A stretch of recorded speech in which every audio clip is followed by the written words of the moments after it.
I know. And then birds, yeah. Gabrielle, can I give you a shout out? Do you mind if your name is mentioned? Okay. Of course, All right. Good afternoon, everyone. Good afternoon. Wow. Right on. Thank you. Good afternoon. Welcome to the Design and Technology Lecture here at College of Architecture and Design, Lawrence Technological University. My name is Anirban Adya. I'm an associate professor of architecture and urban design here at COAD. And I welcome you all here at the Lear Auditorium and also to folks joining online through our YouTube channel. At COAD, College of Architecture and Design, we believe that design is multidisciplinary. We reinforce that by hosting several design degrees, from graphic design to industrial and transportation design, game design, along with interiors and architecture. The multidisciplinary design approach is an opportunity for us to track design trends, bring different voices of design leadership, look at, investigate emerging practices, all informing pedagogic elements and strategies that we are inspired to deploy in our teachings. The Design and Technology lecture series is also a similar opportunity to engage in design discussions today in order to deliberate on discourses for the future. Just a quick note for March 26th, Tuesday, March 26th, we have our next lecture by Melissa Kagan, who is going to talk about game design and her work on wandering games. If you're interested, please register through our COAD events page and clicking on the lectures. Coming back to today, we are really pleased to have a speaker who is nationally recognized for her professional work, design leadership and management, as well as teaching. She's the founding principal of Merge Architects in Boston with projects across the globe, specifically focusing on a collaborative approach of skill sets and voices, working on innovative contemporary craft that also integrates transformation of typologies and social ecologies. So when I studied that, it was a yes, yes, yes for me, and that's a cue for all the junior year students here who are working with social housing projects with ecological infrastructure in Detroit. So pay attention. Our speaker also is actively engaged in different organizations and institutions. Her work is recognized by AIA Young Architects Award, Architecture League of New York, Emerging Voices Award, and Architecture Records Next Generation Leader Award. Merge as a firm is recognized as one of the 10 best global architectural firms by Architectural Record as well. She brings her love and passion for art, painting, sculpture, integrated with her educational background from NC State and Harvard in architecture. And currently she's also actively engaged in teaching at Harvard GST as an associate professor of practice in architecture. Today her talk is titled Housing Medium, Please. Housing is complex. It integrates private emotions with public processes of regulations, planning, construction, investments. It's about private needs connected to collective ideas of development. Architecturally, it's about inside and outside, specifically focusing on multifamily housing, which I believe she's going to talk. And also with the Detroit connection, with her carriage houses at the Detroit Modern, which have been well known. So we are really eager to see through her work how her practice and her critical reflection engages what he talks about as a contemporary art and contemporary craft with a big agenda, thinking about architecture with a big agenda. And I quote, redefining the boundaries of, redefining this urban and social boundaries of the city. With that, please join me in welcoming Elizabeth Whittaker.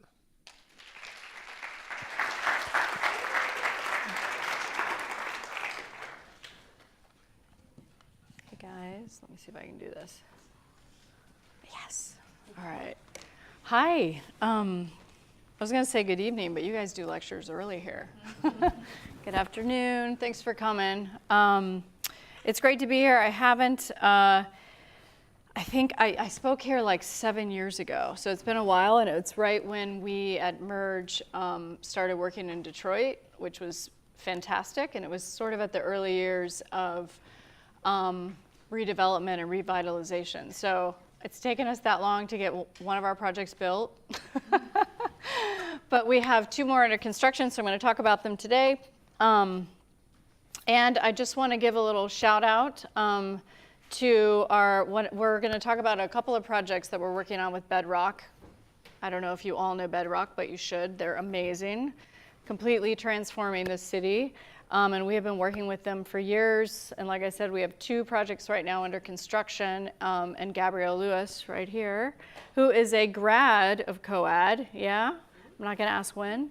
2007. Yes.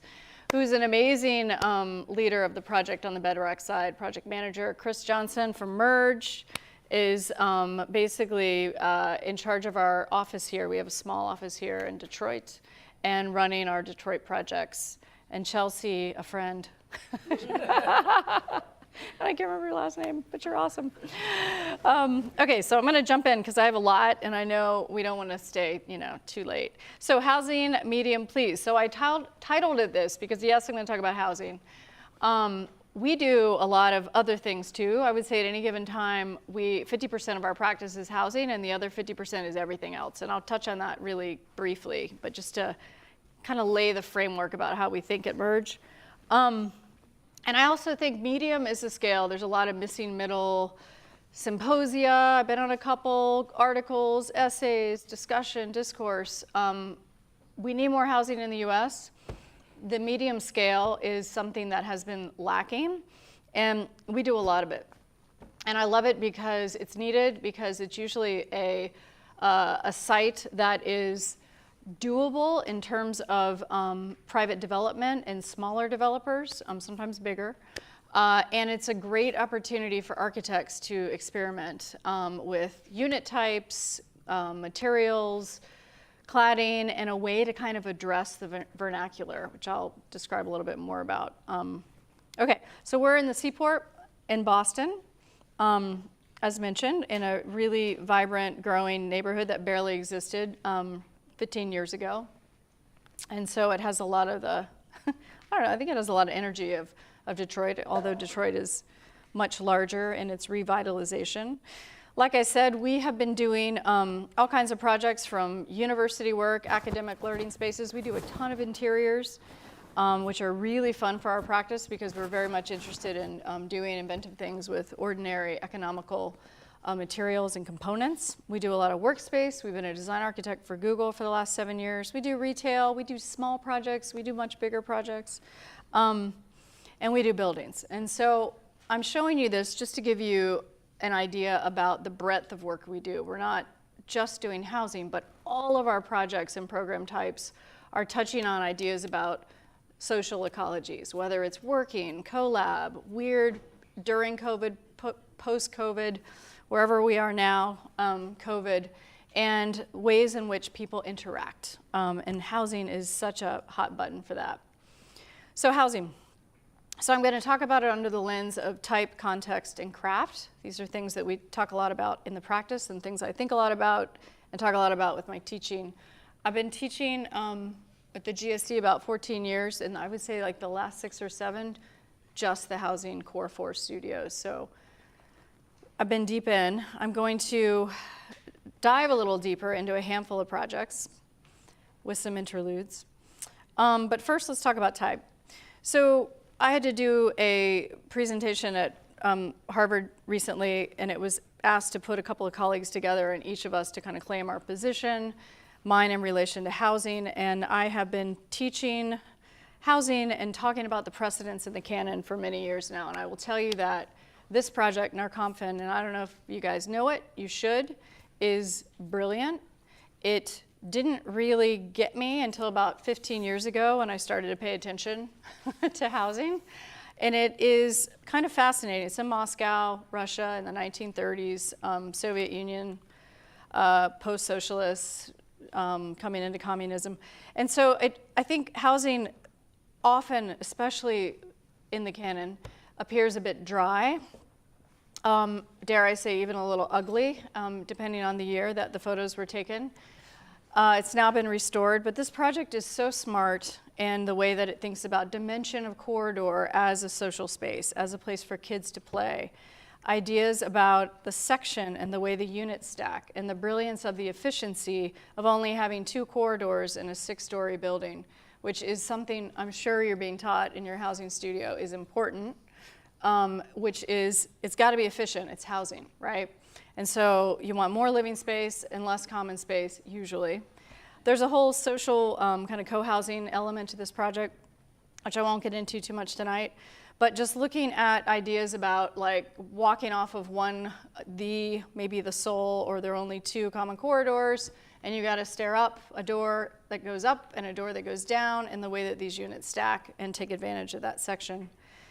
Just even disguising a 6-story building and a building that looks like it only has 3, which this project does, and we have 1 or 2 coming up in our own.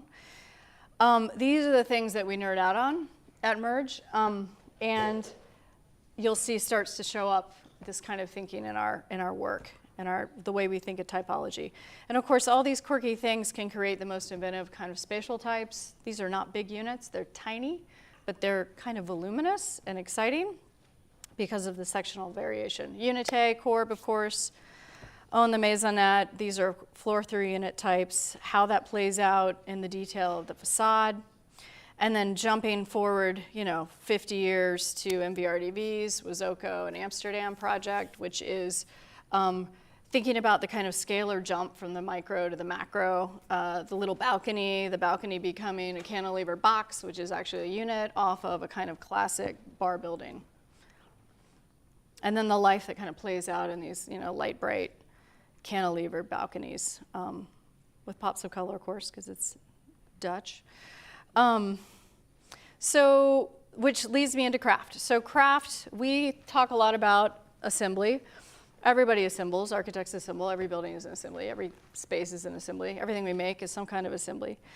But we really cut our teeth on really small projects in the beginning. We've been around 20 years, and we are about 20 people, just coincidentally. But we were always trying to find interesting things to do with very simple materials. In this case, it's a small loft space that we used over 40,000 wooden pegs, dowels. But I put these 2 together because this is how my brain works, and to think about buildings and the kind of scalelessness of these ideas and how they translate from interiors to buildings, ideas about simple materials like straps that create environments, and plumbing pipe, and boxes, and tubes, and alcoves, and niches, and shape languages that start to make up a space, and the certain radii of ribs that create a certain curvature, that create a kind of, in this case, a backlit wall for a project we did near Boston, and then joinery. So whenever we have the opportunity, we're stacking, we're joining, and we're kind of trying to articulate these moments. And then third, context. So now I'm going to jump into our work, our housing projects. Of course, every project is addressing type, craft, context. But I'm going to show you a handful of projects that kind of ping pong around the US, mainly in the Boston area, and then we kind of come over in Detroit. And then I have a couple more. Because we're We have a hand. Every firm has a hand, right? They have a certain aesthetic, let's say. Some are more overt and consistent and maybe recognizable. I think there's a lot about our work that is that. However, it varies quite a bit because we're always trying to find the right note. And by note, I mean context. And so we're dealing with different vernaculars. We're trying to figure out what the appropriate contemporary interpretation of it is. I just realized I touched my mic. Probably sounded totally muffled on YouTube. Sorry. And so, you know, for example, starting with, this was one project, I think this was one of our first housing projects, so I probably showed this 6 years ago, but the others I don't think I did because they're newer. But this is in East Boston, a shipyard. The site was right next to the shipyard. I don't think you can see my cursor. But our project is the one with the yellow on the left. And it was a really cool site. It's sandwiched between these old industrial buildings and triple deckers, which are everywhere in the Boston area. Triple deckers. This shipyard, that chain link fence divided the shipyard space, which is an operating maritime use, as well as these weird art spaces where there are artists who make these amazing sculptures like this siren on top of this building. And there's even the Institute of Contemporary Art that has a satellite space over in the shipyard. So it's becoming gentrified. It's still very much on the edge. And it has a killer view of Boston. The way it sits, it actually looks across the water to Boston proper. And it is East Boston. So we were trying to figure out, you know, how to think about the context of the triple decker in these warehouse buildings. The site itself was about not quite 3 lots, triple decker lot widths. We were challenged with having to find a way to design 9 units. It's on the water. We were really restricted in terms of we couldn't go more than 3.5 feet down. We had to get parking. We couldn't go more than, I think, 35 feet high. And so to get 9 units, they were very narrow spaces. We could never get a bedroom and a living room per unit facing the water. And of course, the water is where you want to be. So we knew we had to do these floor-through units. So we looked at the tube types. We stacked them. And then, of course, the reality of having to have 2 means of egress in the US, we had to have some cross circulation that skewered somehow. And so what that created was this idea about the stacked tubes that would then be carved out that would all get views, of course, for the living spaces to the water, get carved out below where the parking would go, and then the cross-grain circulation would connect the 2 means of egress on one floor, and that would create this funky mezzanine unit within the middle of the section. By code, by zoning requirements, we're only allowed to have a 3-story building, and we were able to kind of sneak in a 4th story in section to allow for all this to happen. We carved it out to create as much green space, and then the building became this sort of simple box with this crafted green screen, growing screen on the front.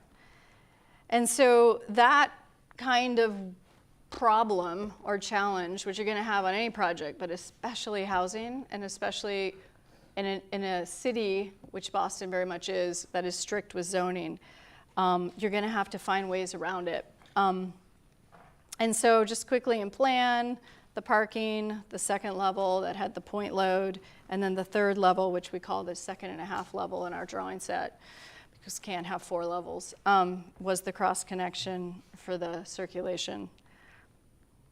And then here are the spaces that were created because of that middle unit. And so, you know, because we only had so much height, those lower spaces are only somewhere between 7 and 7.5 feet tall. The kitchen in this case is what you're seeing, and which seems problematic, but in fact it was very voluminous because it opened up to these double height spaces that looked out to the water. And then we had these catwalk conditions to connect to the upper level lofts, and then the flats that were accessed from the 3rd floor up to the 4th floor were on the top unit, the row of top units. And then for the kind of materiality in the cladding system, we looked at this idea to create a kind of way to use very simple Anderson windows that we would overlay with these super frames that were all slightly a different size, that would become the kind of guardrail and screen to grow some vegetation on over the balconies. And so that's how we got it past the neighborhood who really wanted triple deckers. And we told them this was a new kind of triple decker. It's somewhere between the warehouse typology and the shipyard, and would provide this kind of green growy screen on this otherwise very kind of barren strip.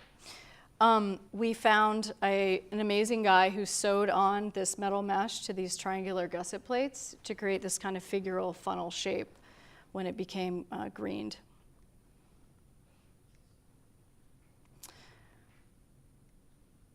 All right, and this is the roof deck. So this is the views back from East Boston at this edge of East Boston to the city. So marginal 3. I call it 3 because we ended up doing 3 on the block, one next door to the one I just showed you, which I won't show tonight, and then one a couple doors down. So now the kind of fun thing is when you start building on the same street, you create your own context. And so this third site, which is right here, was different than 1 and 2. 1 and 2 were the tube types, but the third one was very narrow and extra deep, and we had to get 7 units. So these are not huge buildings, these first couple. And so it was this puzzle of how to get views out anywhere, how to sell these back units, and how to sell the middle landlocked units. So there were 2 on the front, 2 in the middle, and 3 on the back. Also on the water, at this point, FEMA had changed their flood regs, and we were now in an AE flood zone, which makes it really tricky. What that means is you cannot build 1 foot, you have to build 1 foot above the base flood elevation, and you can't have any living space, dwelling spaces, units, any closer than that. So, okay, I put this in like an hour ago, because I just watched Poor Things last week. Have you guys seen it? Has anybody seen it? Yeah, I mean, it won Oscars, right? Yeah, so I was trying to catch up before the Oscars. Twisted film, but this building reminded me of these kind of hybrids that they were making in the movie, right? Like the dog head, the duck body, because we had to think of this building as this weird, wacky Frankenstein of unit types to make it work and sell. And so it's basically the front are duplexes, the middle are flats, and the back are townhouses. And so the townhouses are the units that touch grade at the back because the site slopes up slightly. We kind of maneuvered the grade so that this would work out. And so these are projects that cannot afford elevators. So we do everything we can to game code so that we don't have to have one when they are this tiny, unless the project can afford it. So townhouse type style units are exempt from ADA or elevators, and then the other units sit above the first floor, which are the duplexes and the flats. So that worked out. Created this kind of wacky hybrid. First floor is parking with these 3 townhouses touching ground in the back. We sold them because they had this big backyard, which became a kind of front yard.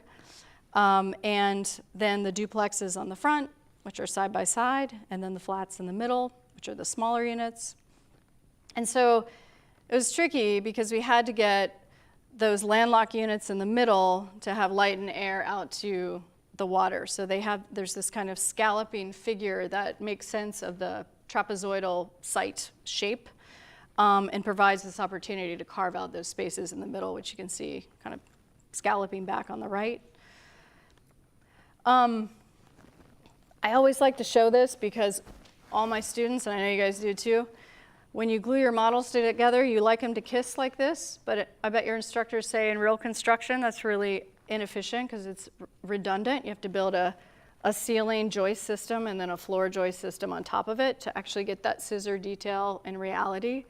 And so what we did, because they're duplexes side by side instead of flats stacked, you can see on the framing plan to the right, the duplex on the right is a full joist height higher in floor than the duplex on the left.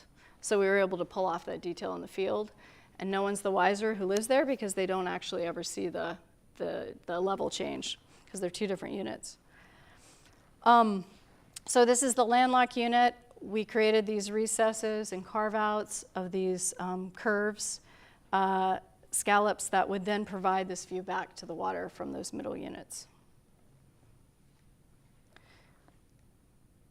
This is the duplex looking out to the water, and then some views going to the front door and of the building. Okay, whiplash. We're going now to the Berkshires, which is this beautiful mountain range area in Western Mass. Has anybody ever been to the Berkshires? Never. It's gorgeous. Yes. Yeah, of course, it's beautiful. So very rural. Certain parts are kind of Tony because they have Tanglewood out there. There's a big cultural, there are tons of museums, Mass MoCA, the Clark, a lot of theater, a lot of musical performances nearby. So we had a project in Williamstown in an enclave called Cable Mills, and we did 2 projects for the same client on the same site. This is our context: a lot of barns, a lot of board and batten, and a lot of old mill buildings. And so this was our site, and our project was a series of 7 duplex houses along this river, the Green River. It's beautiful. And then this building next to it we built, which is just a 6-unit multifamily, which is more off the kind of scale of the mill building.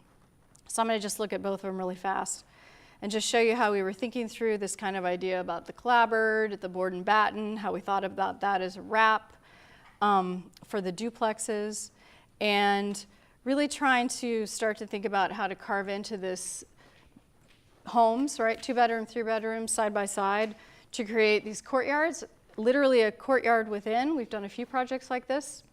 This is a little bit of a precursor to the one I'm about to show in Detroit. And then also how these kind of recessed terraces act like forecourts or backcourts or courtyards of sort, which are the lighter green. And on the second floor as well, and the kind of impact that something as small as like a 6x8 courtyard within a pretty tight footprint can have within the space. So you feel like you're kind of living inside, sort of outside. And the site was spectacular. And then, you know, this is the second floor, one of the terraces looking out to the trees. And then the modern mill is a slightly bigger scale. It reads more like a big barn. It's kind of like somewhere between a big barn and one of these old mill buildings.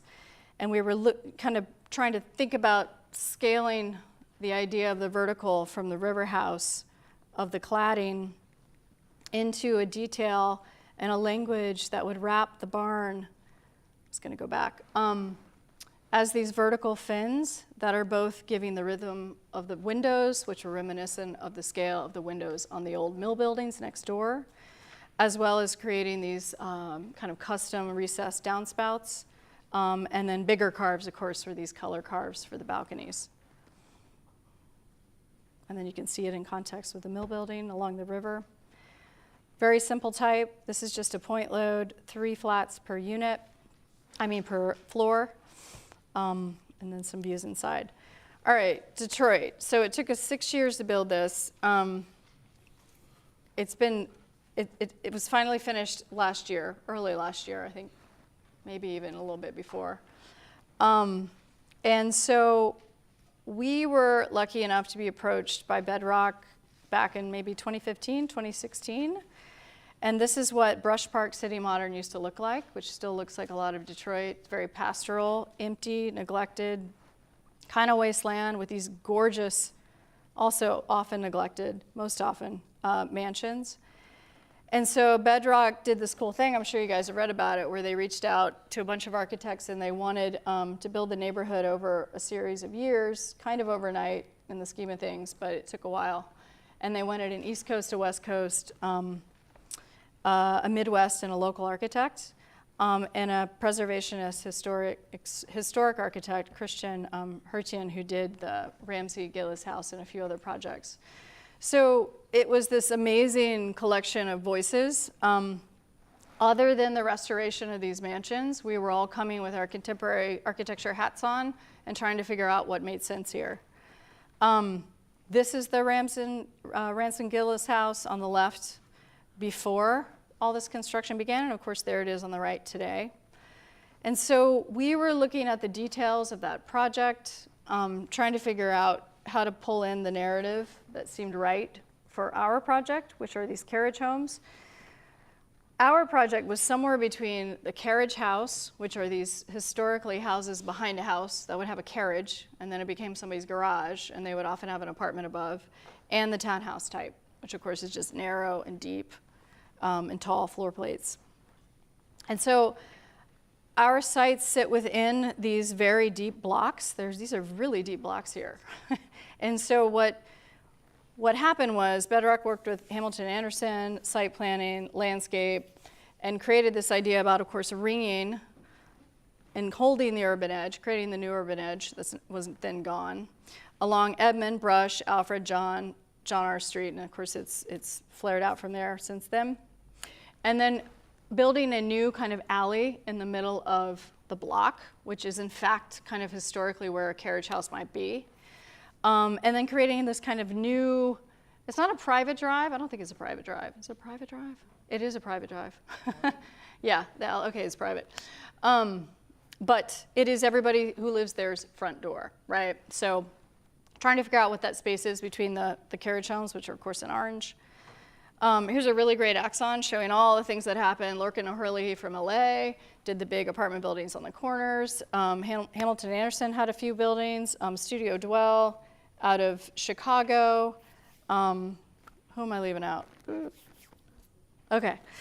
And so we loved it. We had this amazing view once you got up high of the city, which is like, feels like it's right down the street. And the idea was to think about the townhouse and this idea of the courtyard that I was showing you from the previous project, and how to create a kind of new type, a paired type of these carriage home townhouses with a very small courtyard in the middle. So what that would do, of course, is, yes, space is precious, but they were only like 6 by 8, sometimes even smaller. And so it allowed for this sort of shaft of light and air and up, stack effect, up breeze, cross breeze, and a little bit of outdoor space in between the units. And so it's cool because it's intense. One unit owns it and the other unit doesn't. And so one has borrowed light and one actually has access. And you start to see it in the aerial photo here with these, these shafts of light wells that you can see from above. And then the roof itself was like a whole idea about a landscape that would become a kind of literally a fifth facade for the taller buildings around it, the big apartment buildings, but also for the people who live there. The way we gamed it, the decks, the private decks off of the roof of some of these units, they would kind of ping pong from one side of the building to the next, so there was some privacy built in. And then the Ransom Gillis house, in terms of materiality, when we were going through historical, thinking about the context, we noticed there was this clover pattern kind of everywhere, which you see in the pediment, you see it along the rail. And then what we did is we kind of transferred that as a perforated gradient pattern that we had, of course, laser cut into this metal screen.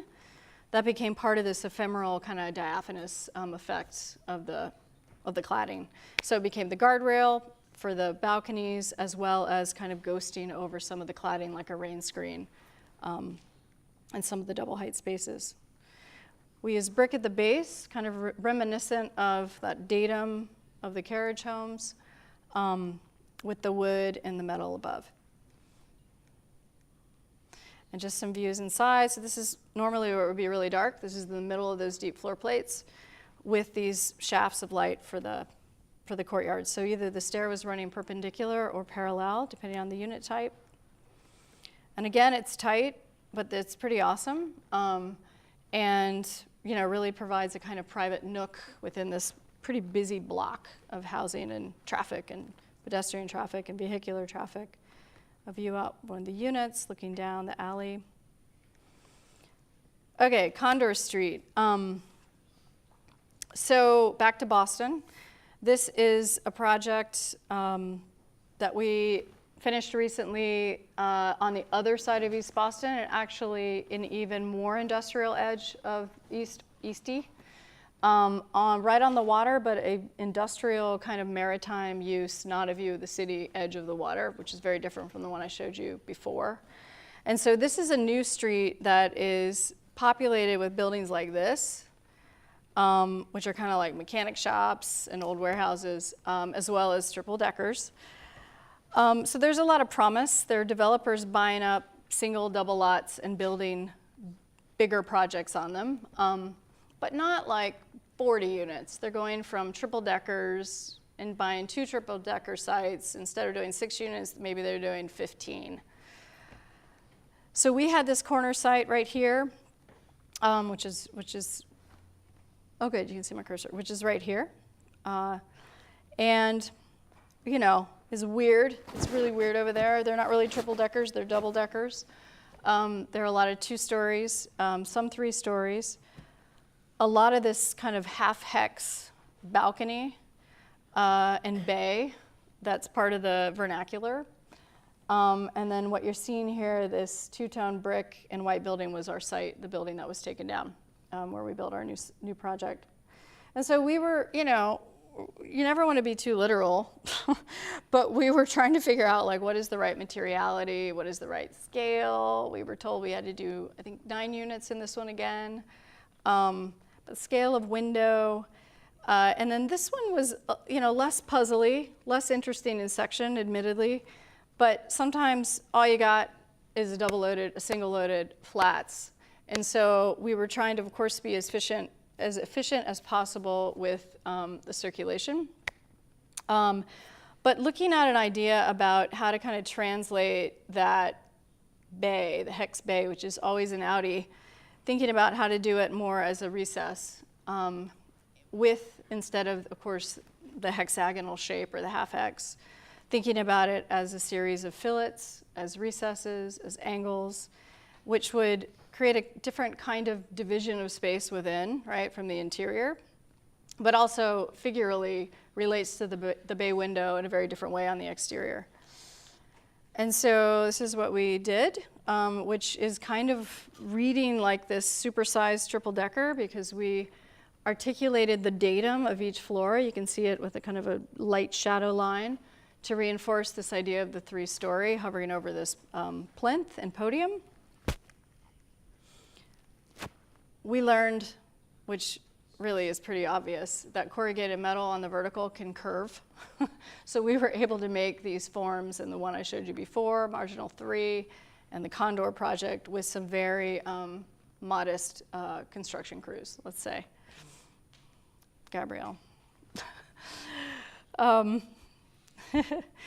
So the wide side, and then some of these interiors. So, you know, back to kind of craft, sometimes you don't have much to work with, you guys. So corrugated metal used to be a lot less expensive than it is now, but it has been a bit of a go-to when you're looking for an economical, super durable, I think beautiful cladding system.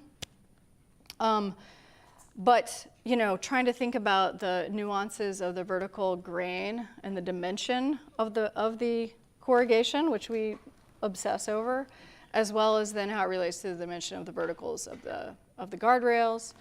And in the case of one of the last projects, I showed you a wooden screen. And then trying to, you know, be smart about apertures and a rhythm of the kind of big picture window versus these more dappled light of these smaller double hungs. Okay, I think that's the last one I'm showing in Boston. Now we're going out to Jackson Hole, Wyoming for workforce housing. So I want to back up a minute. I know in the introduction it was mentioned, I don't think you said affordable housing, but you said I can't remember what it was, but it was alluding to affordable housing.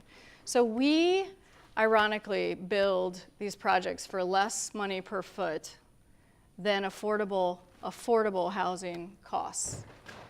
All right, so we are trying to produce products that, and Gabrielle, we're building a project with Bedrock right now. Okay, so far, the ones I've shown, Gabrielle. So it's tough. Like, we are, and there is a affordability mandate, of course. We are trying to build in as much affordability to these projects. These are neighborhoods that are not the ones I've shown you so far, except for the carriage homes. The ones in Boston in particular, these are lower income neighborhoods that are getting slightly gentrified, admittedly, so the prices are going up. But we've been trying to figure out ways to build things on the cheap. so that they can be more affordable.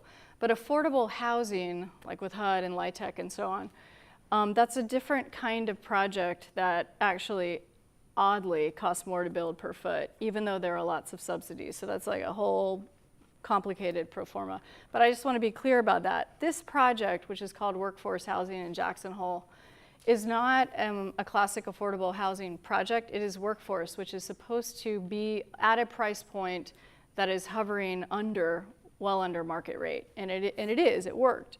So Jackson Hole, I don't know if anybody's ever been there, it's a ski resort.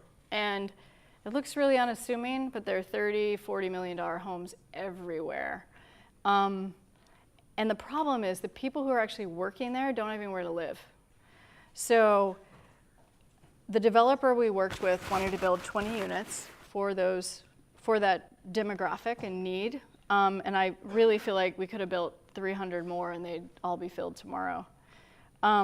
Jackson Hole's incredible. You fly in, this is what you see from the airport. It's the Tetons. It's everything they say. And then this is Snow King Mountain, which is in Jackson Hole, which our site is right at the base of it. So it's gorgeous, it's famous. I didn't know what to expect. I'd never been out there. That's our site, right at the bottom of the hill, where it's kind of open right there at the corner. This is me trying to figure out how to build here and capture the views of this amazing mountain, which is what I'm looking at in this photo. Amazing GC, New West, they're incredible. They do a lot of work out there, they're extraordinary. And so our site was in Jackson, kind of a sweet little town. Seems very unassuming, it's very low density, a lot of single family houses, but they cost a fortune. It really has held on to this aesthetic like the image on the right. That looks like a movie set. That is actually exactly what it looks like. That is Jackson. And then that barn on the left is, I think, one of the most famous barns in the country, and it's also right outside of Jackson. So we had that kind of architecture, back to trying to figure out, well, what are we doing here? And then there's a lot of this that's being built. These McMansions, they're kind of mountain modern, a lot of stone, a lot of wood, and actually some really beautiful concrete work.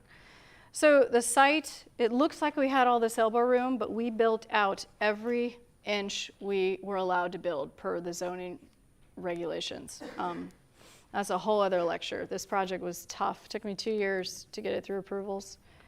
But it had to technically be one building, and we didn't want to build one big chunky building. So the way we strategized it, the ground floor is one building, so it is one building. We have indoor parking for some of it, as well as outdoor. And then they were connected through these lobbies, and then the figurine of these three massings, these two kind of rectangles, created these forecourts and entry courts, and then the reality looks like 3 buildings, which I'll show you in a minute. So just as soon as you get up to the second floor, this is really simple planning. These are point loads, 1 stair per building, 3 units off of each floor, and maybe one floor had one more, I think. And they're flats. There are no 2-story units in this building, but trying to maximize efficiency of circulation, efficiency of view, and packing in as many bedrooms and kind of amazing living spaces in these tight quarters. And so where we landed was, again, a series of these 3 buildings that are conjoined at the base, but recessed, so they read as 3 figures on the site rather than 1. And then again, just trying to find the detail, which is very subtle and very simple, with the rails as part of the cladding system. And the verticals, again, we did board formed concrete. That was like the splurge on the project with the client, and he was really adamant we do it, so that was wonderful. He cares. And then just trying to figure out what the form should be on this beautiful site with all these rolling hills. I think that the slope of ours looks pretty casual, but we probably went through 30 different iterations of certain slopes to allow for snow to move down, but not off the building. So the reason why it slips down and then it flattens out is because the client and our team really wanted the snow to be able to sit on the flat area and not dump on the people as they walked in. So we thought about that quite a bit. And then these forecourts on the entry create these kind of entry nooks that personalize each little block as kind of its own little neighborhood for bikes and benches. And then of course, the amazing view out to the mountain. These are modest units. I wasn't kidding. These are workforce units, very small, but extraordinary views. So the last few slides are just what we're up to right now, and these are not completed. Back in Cambridge, we're doing a much bigger project. It's 60 units, and it's like a dream project because it's a full block in the round. So we're able to respond to 4 different edge conditions because each one is wildly different. There's one that's Mass Ave, which is kind of a famous street that goes through Cambridge and into Boston, and it's big and wide and loud and has all kinds of commercial space on it and often housing above, but bigger scale. And then the other edges that wrap it are triple decker and single family. And so again, we're trying to, this is all the context that we have. We have these kind of low-rise commercial buildings on Mass Ave, kind of low to mid-rise, mixed use, some historical, some horrific. This is the tall one down the street, which is housing. And then the triple deckers, of course, and then the single family. So we had this whole block to work with. And so conceptually, we did so many different massing studies that look wildly different from this. This is the one we landed on. And we were just trying to figure out, because we can only do so much square footage because of zoning and code in the city, but where to put those choice carves and outdoor spaces. And so where we landed was this idea about 2 buildings where the front would operate kind of in a very predictable way, in a way, which is a mid-rise kind of bar chunk along Mass Ave, holding that edge, and then creating a gap between that front building and the back. And the back is a series of these terrace units which would start to relate to the single family across the street because it terraces down to the scale of those. And then on the edge where the triple deckers are, it started to kind of reconcile and mediate between those 2 scales. The gap in between, which we're calling the canyon, sometimes the gorge, we can't figure out what we should call it yet, but it will be a kind of retail passage that will have mixed use at the ground. And so we're trying to create a kind of destination space that lives within that chasm. And so here's a view from the single family side of the project, looking up where these units would terrace out and kind of represent themselves as pixels in this bigger form and figure. And then here's the gap, the canyon with the retail space slicing through. And then the Mass Ave, which is the mid-rise, 6-story building along that street edge. And then the edge that actually fronts the single family on the left of the image and across the street, the triple deckers. So really trying to mediate all those scales as kind of one entity and one kind of architecture that would operate as a variety of different scales and building types, but within one building, i.e. 2. And so here you can see the plan, how it stacks back, and then that gap. And last but not least, Detroit, again, we have been working on, you guys call them duplets here, which I've never understood. But we call them duplexes. They're duplexes, but duplex is just a cooler way to say it. We are doing 2 duplex buildings for Bedrock right now in Brush Park that are, one of them is literally taking over where we had 1 block of the carriage homes. Before 1 block got built, we did 6. People changed their minds, and we redesigned it as a multifamily with 24 units, 25 units, 24, yeah. And And then there's a building in front of it, right on Edmond Place, that is a similar unit type, but with more two-story units within it, duplex. And so this was our opportunity to really think about brick. What we learned through the pandemic and building the carriage homes is that brick is weirdly less expensive to build with in Detroit than corrugated metal. Like, I couldn't, took me weeks to believe it. So we literally had to redesign some of the carriage homes to have more brick at one point. So these were going to be, these are going to be, and we're delighted they're going to be brick. So this was a full brick project, both of these projects for us. Going back to the Ransom Gillis house, kind of thinking about the detailing. This is one project, we call it D2. The other one's called D3. There was a D1, which is another story. Not happening. D2 is instead. And it is right here in Edmond. The right plan south is where our carriage homes are and where the next duplex building is going to be as well. Simple double-loaded corridor bar building right on Edmond, a series of single-level and double-level unit types. So again, a hybrid, much more like packaged and tight, a little less Frankenstein than the one I showed you in Boston. But trying to figure out how to economically, because construction costs skyrocketed, so we kept having to value engineer. So we knew we had to do brick. We knew we had to keep it pretty simple. But we wanted to represent this idea of these puzzled units, the two-story and the single-story, as a kind of pattern with the brick.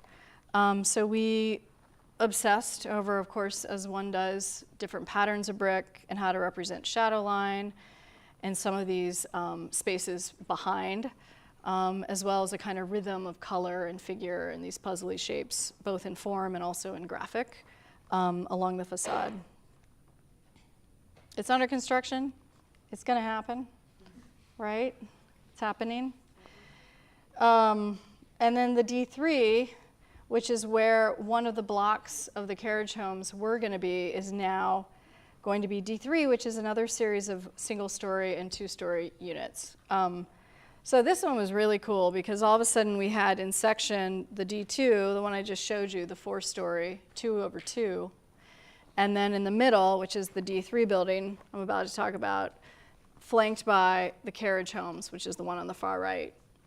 So trying to figure out the right transitional form, architecture, language, looking back at some of these historical mansions and picking up on the formal language of the arch, some of these recesses that we've used on the D2 building I just showed you with the brickwork, and some of the materiality of the dark brick with the carriage homes.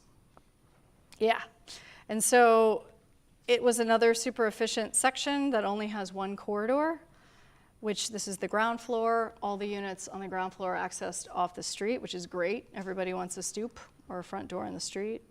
And then the ones in blue are the two-story units in the building that actually are stacked on the 3rd floor. So we don't need a corridor. And so this project is further along than the D2. Some of the imagery of the materials, we're using a kind of champagne color corrugated metal with this darker brick, how we're bringing it into the lobby and the mailroom, and some shots of some of our brickwork. And these were just taken today. I was putting them in on the Uber on the way over because Chris texted them to me. I'm like, awesome. Thank you.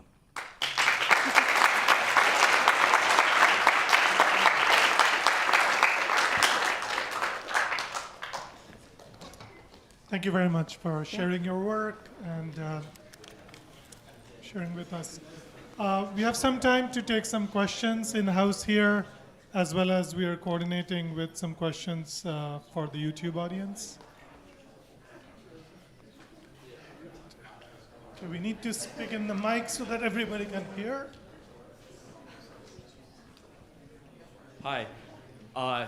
That was an awesome presentation. Thank you very much. I'm curious as to how you guys go about starting a basic form when you have your site, and like how if you have a very short amount of time to determine what your building is, how the footprint is actually gonna rest on your site, how do you go about determining that, and like how might some intricacies come into play rather than just like placing a very basic shape onto your site? Yeah. No, that's a fair question. I mean, I would say we've gotten so much better at it in terms of intuition about what might work there, here, wherever it is, than we used to be, because now we've done a ton.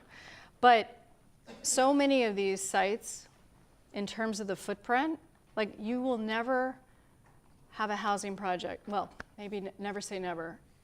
I don't know. I've never had a housing project, nor have I heard of a housing project that ever left square footage on the table. So you always use every inch, usually you can, that you're allowed to build. So we start there, and then often because of zoning setbacks on the side yard and the backyard and the whatever it is, you're literally like, it gets so tight, and that's why you end up with a lot of boxes. And so we don't always end up with boxes, but it could be a box in plan, but obviously something very different in section and in form and in profile and in roof. And so I think that comes, like there's so many variables. Like I would say like the roof line of Jackson was, really trying to figure out the snow and also trying to kind of riff off of this weird vernacular out there. The project I just showed toward the end in Cambridge and Mass Ave was really, the figure of that was really trying to relate to the buildings around it, right? The triple decker, Of course, you can relate to those buildings in many different ways, and we had about 45 different massing models. So we tried many things. There are, everybody has sensibilities, right? So there are certain formal languages that we gravitate toward, I think, at Merge. But then we're always trying to figure out, as I said at the beginning, the right tone and the vernacular that we're trying to fit into. So I don't know if that answers your question, but there's just, with housing, there's the reality of the regulations, which you start there. Like what is it's called the zoning envelope, which could be big and ugly and weird, but you basically work backwards, and in Rhino, you figure out what the shape is that you're allowed to build within, right? And then and then you have all the other factors like any other project.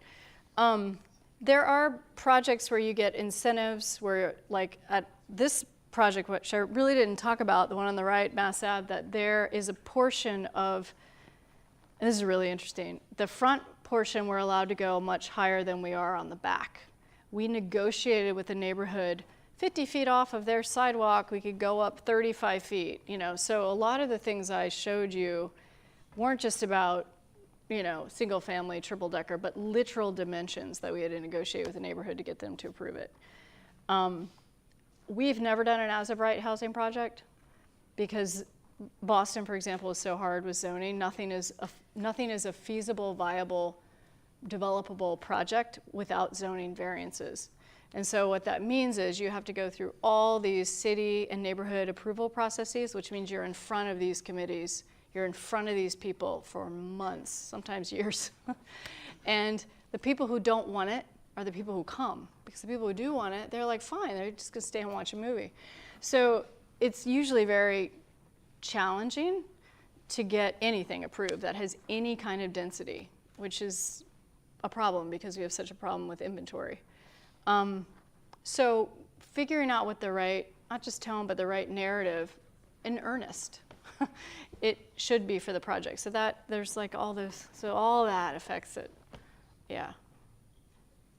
Housing's hard. Hi. So I was really interested in your workforce housing project, and I was curious what your biggest challenge was, because you said it took you, 2 years to get it past everything, and I was curious what probably the largest stopping point was for you. Yeah. So I'm trying to remember, it was like years. It was a few years ago when I finally got it approved, and then it was years of trying to get it approved. But basically, it was in a certain zoning district, which allowed a certain square footage and all the regs. But then it had an overlay, a planning overlay district, which means you can get a few more bells and whistles. That was about to expire. The client, there was also this regulation about if you didn't have at least 20 units, then you couldn't actually build it with the overlay regulation. So not to bore you to tears, but I can tell you we had to find a way to shoehorn in 20 units or we were gonna lose like 8. You know, it was this kind of weird, irrational zoning law. And that we were up against the clock. So that was the biggest challenge. I mean, yeah, getting it built and things coming in more expensive and trying to value engineer, that's all normal stuff. But definitely getting through the kind of weird, nuanced hurdles of the town, and it is a town. I called it a city a couple times, and they're like, don't call us a city. So I had to present to the mayor. You know, it's like, there are not that many people in Jackson, believe it or not, even though it's a very well-known place. So everybody knows everybody. That was part of the challenge too. Yeah. Hi. You touched a bit on like recognizing the history in the context of the area of the site that you're working with, and a bit on gentrification. I was wondering, how do you as an architect like navigate that, and what role do we play in the sense that we need to push forward the future in innovating, but also honoring history and making sure that we're not erasing certain parts of it? Yeah. So I taught an option studio at Harvard 2 years ago, and my sites were in Miami, in Allapattah, Brownsville, and Liberty City. You guys seen Moonlight? It's really good. It's in Liberty City, totally captured it. Very low income neighborhood. And we were trying to figure out, because anytime you put something new and shiny up, it's better. Is it? It's definitely cleaner. Those areas in Miami that I mentioned have tons of public housing, but they're all horrific and in serious neglect, either boarded up or unlivable, even though people are living there.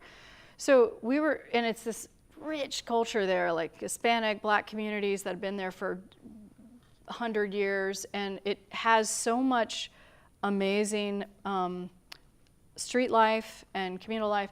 So we were trying to, how do you teach affordable housing, right? There's like the equations of LIHTC and HUD and all that. But then it's like, well, what are you making? And so we basically, I had 12 students. We had this urban network of projects that thought about this sort of reciprocal relationship between ground plane program, where these projects would propose a social service program or a cultural program for kids or an educational program that they were lacking. So we literally interviewed all these people around. And so we tried to figure out, programs in spaces that the city could subsidize that would deal with climate resilience, because part of the studio was about flooding, because Miami is in trouble. And so architecturally and sort of the urban landscape was very much a part of the project, but also then how those programs at the base could be in cahoots in a good way with affordable units, right? And so that would cater to a certain demographic that's already living there. So we did a deep dive into not just, well, it's a 1-bedroom, it's a 2-bedroom, but actually the demographic and what they needed. Extended families, grandmothers living with daughters who have 3 kids and there's no father. And so we really, I think it's about getting specific. But we didn't figure out the math. We had ideas, right? But yeah, it's hard to teach housing that will not gentrify, because we are being trained to do good housing. So you create a beautiful building and beautiful units, so it's much more complicated than just the architecture. Yeah, fortunately. Do we have any online questions? We can take that and then come back.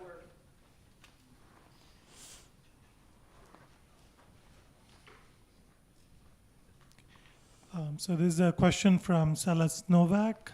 I love the puzzle pieces and working through zoning challenges. Did the project in Boston with the screen surrounds on the windows ever become a growing space? not like we'd hoped. Is that somebody I know trying to bust me on YouTube?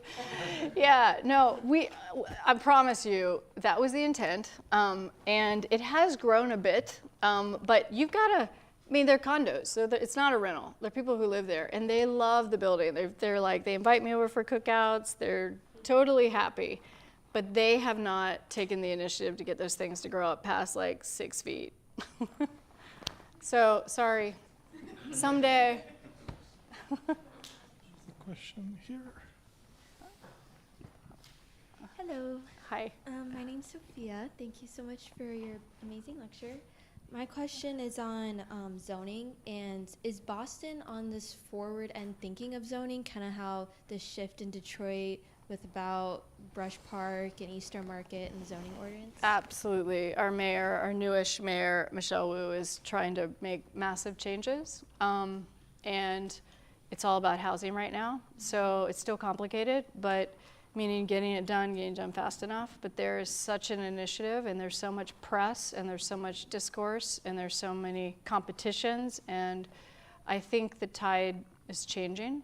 The other really amazing thing is, and this is also a hurdle, even if the city and the neighborhood wants you to build it, is parking, right? So we used to have to provide so much parking, which the projects I showed you, there's no room, right? I mean, we would sandwich in 7 spots for 7 units, and we felt like the hero, but it's really hard to get, and by the way, those were also variances when they were like, you need 2 spaces per unit. We're like, there's no project left, right? So that has completely changed, where the cities are now, we don't want any parking, sometimes. And the neighborhood, who also has to weigh in, is like, are you kidding me? And then they're all gonna be on the street where I've been parking my car for 15 years, and I'm, So the architects are caught in the middle. So there's like a sweet spot for every project, and it is not a clear roadmap yet. But yes, the tide is changing drastically, so I'm hopeful. Yeah. Yeah. Thank you. Yeah. Any final question? Okay. Thanks, you guys. Thank you so much for the great lecture.